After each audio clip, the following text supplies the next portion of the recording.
Hello there, people of the internet. So I was on the internet looking for some information that I just could not find, right? So I have a 6.5 Carcano. This right here is my 6.5 Troop Special model. You guys have seen this on the channel before. The condensation of Florida is causing this rifle to basically get soaking wet. Gotta love Florida, right guys? Always have to, well, I'll typically take like an air blower or something and blow these guys off before I put them back. But I have this 6.5 Carcano here. This is probably not a good idea to have done that with my nice white shirt here. This is the 6.5 Troop Special model. There's a lot of accuracy issues with these guys out past like 300 yards because of the gain twist barreling that's been cut down.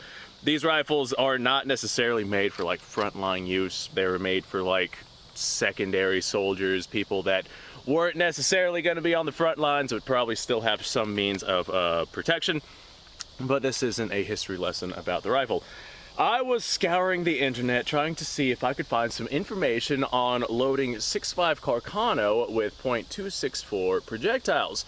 The 6.5 Carcano is actually a .268 diameter bore, and 264 is obviously going to be a little bit undersized. It shouldn't really be that big of an issue since it is a pretty minuscule amount that is undersized, but it is enough for me to be curious about. So I have a bunch of 264 projectiles. I typically use that for loading in my 6.5 Jap, but I didn't really, I mean, if I can use 264 bullets in a 6.5 Carcano, then I was going to not worry about buying actual 268 projectile bullets whenever I already have a stockpile of 264. Yeah, 268 or 264. And I was looking up on the internet trying to see, you know, if I load some Carcano rounds, how bad would my accuracy be with 264 versus 268? And I was not able to find any sort of real definitive answers on that. So while I was looking through, I saw a couple of people saying, hey, if you're in 100 yards, don't even worry about the minimalistic diminishing accuracy that you would get from, you know, going from 268 to 264. And we are here at 100 yards. So I normally get probably about 3 or 4 MOA out of this gun, depending on where it is and what it is and how I am and basically how much I had to drink the night before. This right here is not an overly accurate gun. I mean, the damn thing is literally over 100 years old at this point. This rifle here was made in 1918, so it is a World War I rifle. But I normally get halfway decent accuracy out of this rifle. Now that being said, I'm not 100% certain on where this rifle shoots. I just can't quite remember. But I wanted to come out here, and I've never fired hand-loaded Carcano. I've always fired like factory ammunition, like 268 factory ammunition. But I wanted to see how bad the accuracy would be with 264. So I have some hand-loaded Hornady 140 grain 264 projectiles. This is what I use in my air sock-up. So I went ahead and I got the reloading stuff that I need for the 6.5 Carcano. It came in, I loaded up a couple of rounds here, and I figured let's go ahead and just send some lead down range. Carcanos are known for shooting high, and if memory serves, I think this thing shoots about 18 inches high or so. And we're out at 100 yards, so I'm going to aim for the bottom of the target, fire 2 rounds, then I'll walk down there, see where it is that I'm actually hitting, and I will adjust accordingly. So, 100-yard mark. Somebody cut my tree branch right here that I was using as my rifle stand, so I just kind of nailed this piece of wood here. This is the first time I've ever had to, you know, remake a tree branch in my entire life. Just rebuild a freaking tree branch. All right, I'm gonna send around downrange. I'd say this right here is probably the most comfortable position. I'm still trying to get used to this thing here. All right, I didn't even hear the clink of the steel, so after only firing 1 round, I'm gonna walk down there and see if I manage to hit that steel. I'll be right back, folks. Okay, that steel is untouched. I'm gonna try aiming a wee bit lower, and we're gonna see if we can hear the clink of steel. Let's send another round here. I don't know if I hit it that time either. Okay, there might be something too, firing 264 bullets out of a 268 projectile or 268 bore. Okay, 3 rounds. I'm gonna wander down there again and look at our steel. Okay, my God, we have a hit on target, and I'm aiming pretty far under that thing. And that hit on target is like way at the very top of that piece of steel. Like I smacked like way at the top. If I was like to the point to where not even the entire bullet, like I just skimped over the top of the steel. So 264 bullets out of a 6.5 Carcano seem to shoot way higher than normal 268 bullets do. So we're gonna go ahead. I'm gonna try to compensate for that because I'm aiming very low under that target. I was aiming probably about, hell, 18 inches under that target, and we're still hitting extremely high, but at least I could see where I'm hitting. I'm gonna try aiming even lower and let's see what happens here. I think I heard the clank of steel that time. All right, we might be onto something here. Before I go making that assumption though, I'm once again gonna wander down there and have a look. All right, well, we did in fact hit our steel. Oh, come back on camera.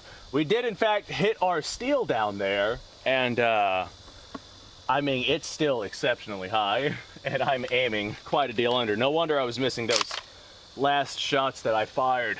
But I think I'm getting a general consensus of where I have to aim with this thing. So 264 projectiles out of a 6.5 Carcano.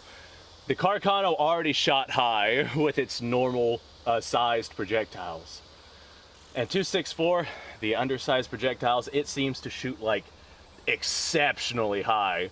Like I'm talking probably about 2.5 feet high at 100 yards. That is quite high with this thing. All right, got, oh God, don't lose that brass. Where did it go? We need that. All right, I think that I see it, and it is, of course, oh God, in the thorns. Oh, this is a terrible spot for retrieving brass. God, that's terrible. All right, from now on, I'm cycling the rifle in that direction. All right, I've got 1 round left. The clip's gonna fall on the bottom. I'm gonna go ahead and catch it just so I don't lose that brass clip. But here's your little in-block clip here. Falls down to the bottom of the rifle. This I'm using original Italian in-block clip, but they do make reproductions that you can get for not a lot of money. So I'm gonna go ahead and just send me another round here and hope that I hit that steel. All right, let's wander down there and see what this looks like, and I'll show you guys what I'm dealing with here.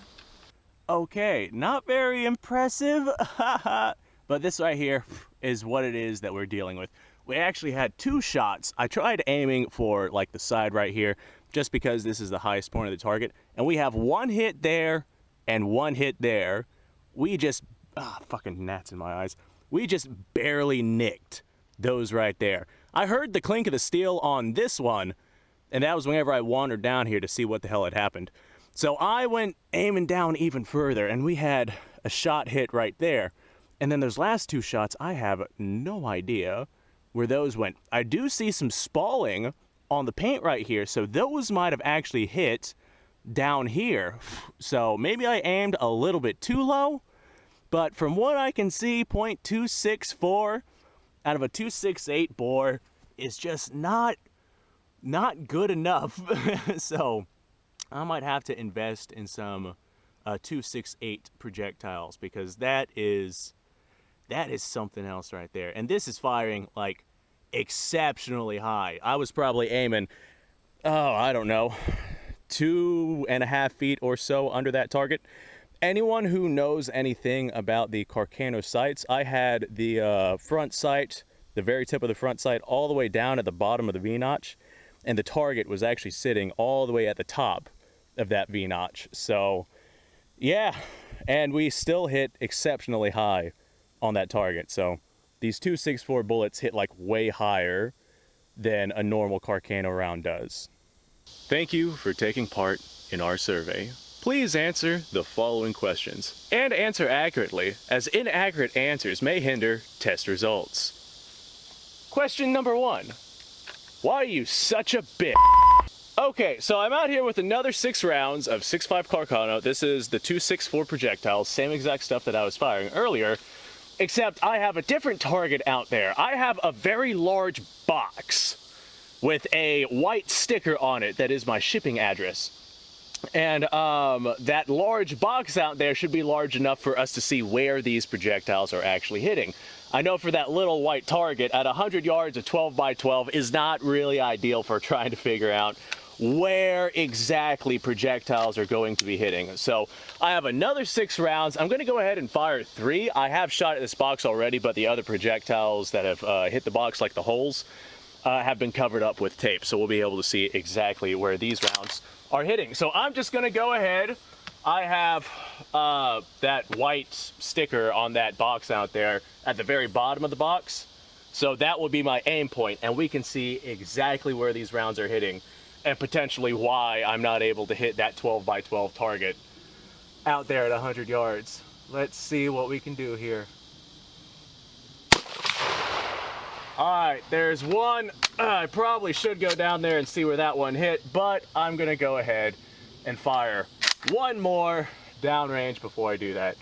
See if we get some kind of consistency here. Okay, I am going to wander down there and have a look at where those rounds hit. Jesus Christ, guys, no wonder I was missing. This thing shoots stupidly high. Oh my God. Okay, but now I can see where my projectiles are hitting. I'm gonna see if I can manage to hit the white sticker that I have out there on that box. All right, there's one round. I think I heard the clink of the steel, and the sticker is like right over the steel, so that probably hit it. But let's send another round before we go guesstimating that. All right, I have no idea where that round went. You know what, I got another 2 rounds. I'm just gonna aim at the white piece of paper like I was, and we're gonna see what kind of group we get out here at this distance. All right, there's 1 round, and this is our last round, so catch that clip because I don't want to lose this thing. The clip is very much needed for this rifle. Okay, let's wander out there and have a look at what what those look like. All right, here is our group out here. So 1, 2, 3, 4, 5, 6, all 6 on target. This was whenever I was trying to hit, you know, the white paper here. Looks like I actually managed to hit it, but man, was I aiming really low with that one. Bright side though, yeah, these right here are the 2 rounds that I first shot whenever I was aiming right here at this blue mark. And of course they were exceptionally high. I mean, actually I was probably more aiming down in this area. That's quite high for a rifle at 100 yards. I get that the Carcano shoots high, but that's like significant. And then I compensated. I was actually aiming under the box, and we still did not manage to hit our white piece of paper right here. We went over top of it. But that being said, excluding the elevation because I was aiming my rifle up and down, this is not that bad in terms of windage. So I'm willing to bet, if I were to, as a matter of fact, what I'll do is I'll tape this up, I'll go grab another 6 rounds, and I will have the same point of aim, and we will see if we can stack ourselves a couple rounds on top of each other versus me raising and lowering the sight, trying to figure out where this rifle's shooting, trying to hit this white piece of paper. So let's go ahead and do that, and I will be right back. Okay, so I've got myself another 6 rounds, same exact stuff I've been firing so far, 264 projectiles. Before I was trying to, you know, get a feel for where this rifle was hitting and trying to hit targets with it. Now I'm just gonna have one general point of aim, and we're gonna see what kind of group that we get with this thing. Before, with actual 268 legitimate factory loaded Carcano ammunition, I got probably about 3 to 4 MOA out of this rifle on a good day. So with these undersized bullets, if I can manage to get at least that, then I'll be pleased. This is at 100 yards, and this is a Troop Special carbine, which is, you know, the chop down gain twist rifling. So I'm not really expecting miracles with this thing. I'm not expecting it to be a sub MOA gun, especially seeing as it's 100 years old at this point. But I am still interested to see what kind of results we get. So, okay, that's the follower that I'm feeling there. So, yeah. Also, in the time that I spent walking over there to grab more ammunition and coming back here, I lost my hat, and I had to look for it for like several minutes, right? Turns out it was out here. I never claimed to be smart, guys. I'm just a dude living in the woods, shooting really old guns and doing it very badly. All right, let's go ahead and send a round downrange. All right, there's our first shot. Now, at 100 yards, my eyesight is not great, so that will always be one of the biggest issues I have with my accuracy. Definitely gonna be my eyesight. I can't really see my target down there, but I do see like a white smudge. I see a white blur. I'm just kind of aiming for the center of that white blur, and we should get fairly consistent accuracy doing that. All right, one of those is gonna be a little bit left. I saw myself kind of coast a little bit left before I pulled that trigger. Let's send another round. Okay, I think that was a pretty good shot right there. Let's send another round. Windage seems to be good with this rifle. I know that we're leaning a little bit to the right, but a lot of that has to do with my inability to see. The sun is coming out now, though. We were shooting this a little bit early, but now I should be able to see just fine. Hey, I think that was a good shot, too. Anyone who's ever shot guns regularly knows when they can just feel that they had a good shot. And other shots, they can feel that they maybe pulled one way or the other. And the one thing that I can say with this rifle, the trigger on it, not great, but it is kind of decent. It's a 2-stage trigger. And you'll see me pull back to a wall and then pull through that wall to actually fire the round. Okay, we got one single round left. Whew, it's hot out here, guys.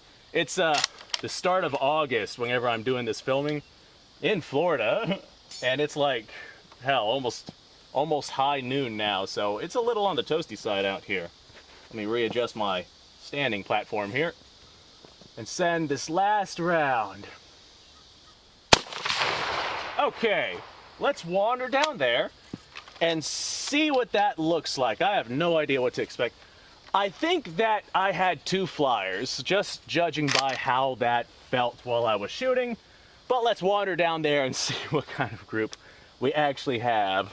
I had the same point of aim, and I mean, I am, you know, standing. I'm not exactly bench rest shooting here.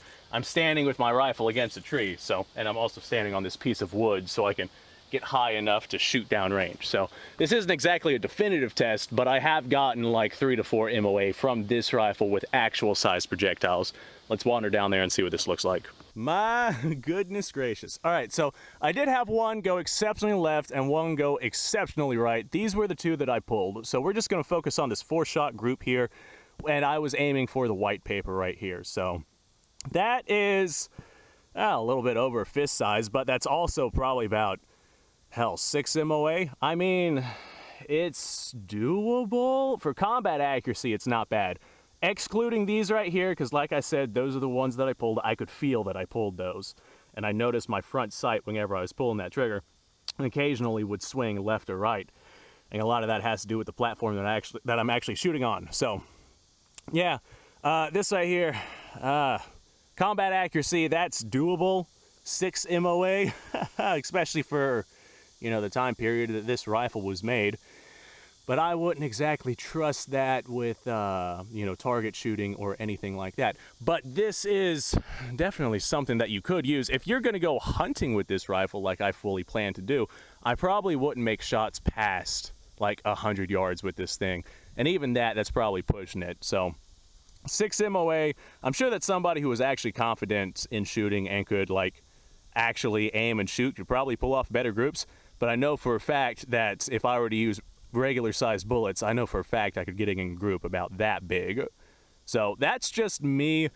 And I think that this right here has to do with the bullet size as well. So we are definitely seeing a little bit of a diminish in accuracy there. So I am not surprised that we were having issues hitting our target, because some are hitting low, some are hitting high, and I was aiming probably around this area every single shot. So we are seeing a little bit of deviation whenever it comes to the size of these projectiles.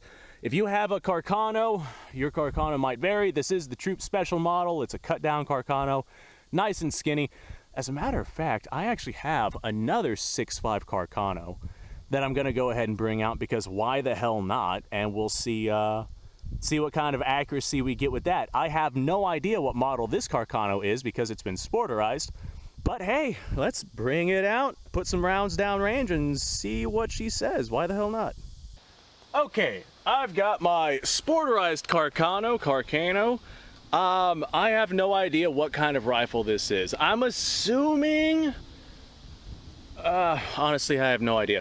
The barrel on it is several inches longer than the Troop Special, so maybe it hasn't been cut down, maybe it's not dealing with the gain twist rifling issues. I'm not 100% sure. I do know that we have a straight bolt handle on this thing, but the bolt is non-matching to the rifle. This is a 1917 production tourney, 6.5 caliber, and I don't know anything else about it. Since it's been sporterized, there's just no way for me to really be able to find out what kind of Carcano this is. So I'm going to go ahead and just send a couple of rounds down range. This is the first time I've tried firing 2.64 projectiles from this thing. I've always only fired 2.68. But I do know that this thing is accurate whenever it fires 2.68s. Or it used to be. I haven't shot this thing in a whole lot of years. So I'm just going to do exactly what I had done before. This is the same exact ammunition that I've been running. I'm just going to take one particular point of aim on my target, pull the trigger. We're going to see if we can get any better accuracy out of this one than we did with the Troop Special. If we get better accuracy out of this one, then we'll see that the Troop Special that I have, maybe your Troop Special is, you know, a little bit better than mine. Troop Special I have might not be that great on accuracy, but if we are seeing relatively the same results, then we'll know that you get a little bit diminished accuracy with 2.64 bullets as opposed to 2.68, which would make sense. Okay, I cannot remember if the firing pin in this one is broken or not. I know I had one with a broken firing pin at one point, and I can't remember if I replaced it. So I'm just going to give me a good standing here, take aim, and pull the trigger and hope for the best. All right, no broken firing pin, and I tell you what, the trigger in this thing, way better than my Troop Special. Like, whoever sporterized this rifle obviously did some work on that trigger, and they did a really good job. After just firing my Troop Special the way that I have been, I can confirm that this right here, the trigger on this one is way better. Although this one is sporterized, the Troop Special is also lighter. I do like the Troop Special more than this one just because it's lighter weight. That would make a really good hunting rifle if I can manage to get that group just a little bit better. Damn, that trigger is phenomenal on this thing. Let's go ahead. The extractor looks like it's a little weak on this thing, but it's enough to be able to extract. I'm not having any issues with stuck casing. But by the time that I pull the bolt all the way back, the tension from the brass on, you know, the brass underneath it has already pulled it out of the extractor. So I might have to replace the extractor in this thing at one point or another. Got a little bit of blowback on that one, right in my face. Come here, you. Yep, looks like this one right here didn't have that great of a gas seal. Oh well, things happen sometimes. This is hand-loaded ammunition, so maybe we had one that was just a little bit rough. So we might have a flyer out there. We'll see. Ah, that one really got me in my face. No bulged primers. We're not looking like we're having any issues with overpressure. It just looks like it's not sealing quite as well as it should. Let's go ahead, send another round. Like I said, I've only ever fired factory ammunition out of this thing. Maybe because we're firing 2.64 projectiles, we're getting a little bit, just a little bit of blowback out of this thing. There we go. All right, didn't get any blowback out of that one. I think we have one round left. Let me get this brass out of here. One round left. Let that drop out of there, just like that. So we might have two that went off and did something unique. I'm not 100% positive. Let's send this last round. Had some more blowback on that one too. So we might have some sort of issue here. And you can see how the blowback is literally just us not getting a good seal. So I'll have to go through and recheck this rifle here. This brass has already been used, so it might be an issue with the brass. I'll have to size it, check it, gauge it. But before we do that, let's wander down here, see what kind of group we got down there, and we'll go on from there. Okay, let's see what we're looking at here. Looks like we have some keyholing rounds. So my bet we have something wrong with this rifle. Yeah. Okay. I don't remember having keyholing rounds with a 2.68 projectiles, but I also shot this thing many years ago, and it's been a long time, and I don't think I've ever shot it past like 50 yards. So obviously keyholing rounds. That is keyholed, that is keyholed, that is keyholed, that is keyholed, and it looks like we had one round that kind of went in right there. So we might have an issue with this rifle. So I'm probably still going to include this in this because I don't remember having issues with this rifle whenever I was firing 2.68 projectiles, but maybe I was incorrect. I wish I had some actual 2.68 projectiles. As a matter of fact, I might get some, make a part 2, and we'll see where this thing's actually shooting. Now, if I was actually shooting this thing, then my goodness, if I was like hunting with this thing and, you know, that thing, I mean, for freaking tumbling rounds at 100 yards, we actually made our hits on target. That's freaking amazing. And if I were to use this to, you know, actually hunt with, man, if that whatever it is I'm shooting at got hit with a tumbling round, Jesus Christ, the amount of damage that would be done. That would be absolutely incredible. I am astonished that I managed to hit this box with tumbling rounds at 100 yards. That's incredible. I don't think that this rifle has tumbling issues with 2.68 projectiles. I'm going to point that out right now. So the Troop Special had no issues with tumbling with 2.64, but this rifle does. So you might have some issues on your hand depending on the rifle that you got.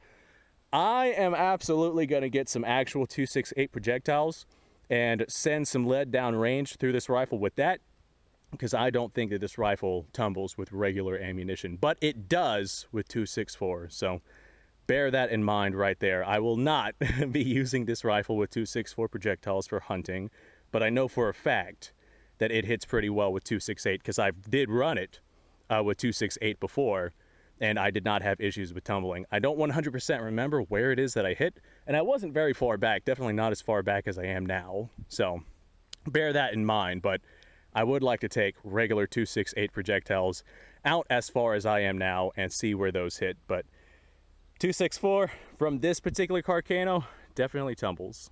Okay, well, it sucks whenever you have questions like this and no way to answer it, because right now I don't have any 2.68 projectile rounds. I don't have any actual factory loaded Carcano ammunition. All I have is the brass that I've hand loaded myself with 2.64 projectiles. I do not know if this thing will tumble with 2.68 out at 100 yards. I know for a fact it will not tumble with 2.68 out at about 50 because I've ran it at that point. But I don't think I've ever ran this out at this distance. But 264 from this Carcano at 100 yards, we clearly see tumbling. I am astonished at 100 yards we were able to not only hit our box, but man, we hit that like decently at 100 yards with tumbling rounds. That is phenomenal. Like, I feel like this thing right here, although it was tumbling, was a little bit like as accurate as the Troop Special with non-tumbling rounds. That is phenomenal. I mean, I'm sure that was just 100% luck, but my God, that feels good to hit the box that many times with tumbling rounds. That's amazing. Anyway, folks, I don't really know the take up with this. I'm going to say it depends on your Carcano rifle as to whether or not it will comfortably and reliably feed 264 projectiles. My Troop Special, out at this distance, I mean, other than those two little flyers that we saw, we got probably about a 6-inch group. And that would probably be good enough for doing what it is that you're wanting to do. Or if you want to fire it onto something like this that has issues with tumbling apparently, then you're gonna have probably about a 10-inch group at 100 yards as what I've seen here. But my God, if that projectile were to have hit something, that would have been absolutely incredible. As a matter of fact, I might just, I might hit something with a tumbling round just to like watch it explode. I wonder if the store's got any watermelons or something like that. That would be amazing. Hit something with a tumbling round. God, that would be cool. I'm probably going to do that, but not right now. This video is already getting very long, so I'm going to go ahead and say thanks for watching, folks. Let me know what you guys' thoughts are down below in the comments section. If you have a Carcano that runs 264 projectiles really, really well, let me know down below. I imagine that my Troop Special that I was using could probably tighten up the group a little bit if somebody who could actually see the target well was running it, because I've noticed a couple of times where I was trying to shoot, I just couldn't quite see my direct point of aim. So my groups are not going to be that good with iron sights at 100 yards. That's just the nature of the beast. That's my eyesight right there. That's what I was born with. But we didn't see any tumbling with the Troop Special like we did with this sporterized Carcano. So I'm not sure. That is the main take up of this. The Troop Special, 6 or so MOA at 100 yards. So that's doable for a combat rifle, but I know for a fact that you can get tighter groups with that at 100 yards with actual 268 projectile rounds. So take it for what you will. If you have 264s and you're just going to be, clinking steel at 100 yards, it can absolutely be done. I mean, I couldn't do it, but I mean, if you figure out where it is that your rounds are actually going to be hitting, like mine seem to be hitting quite a deal high. But if you were to figure out where your rounds are actually hitting, then you could absolutely clink steel at 100 yards with 264 bullets. I wouldn't use it for hunting. I would absolutely go with 268 diameter bullets for hunting, because the accuracy difference is definitely noticeable. Anyway, folks, like I was saying, thanks for watching. Subscribe to the channel, like the video. Description down below has a link to all sorts of stuff. Go ahead and go check that out. I'm probably going to go grab my 6.5 Jap, honestly, because I kind of feel like using that. I'm going to go do that and probably some other stuff. You guys go off, have yourself a fantastic day, and thanks for watching.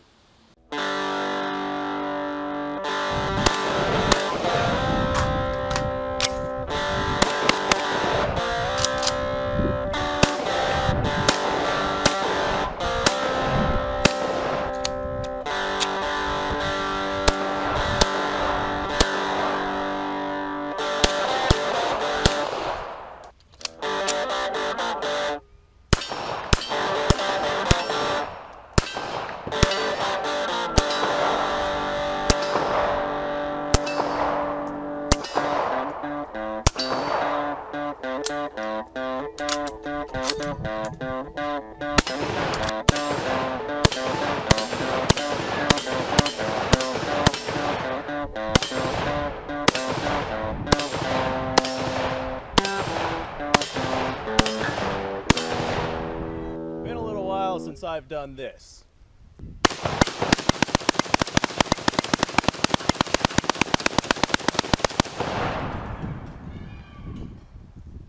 Bonnie and Clyde be damned.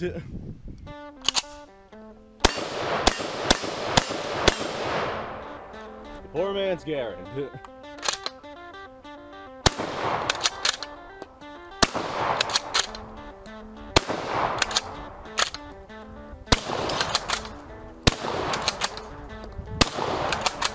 It's a shame that bolt action shotguns aren't more mainstream.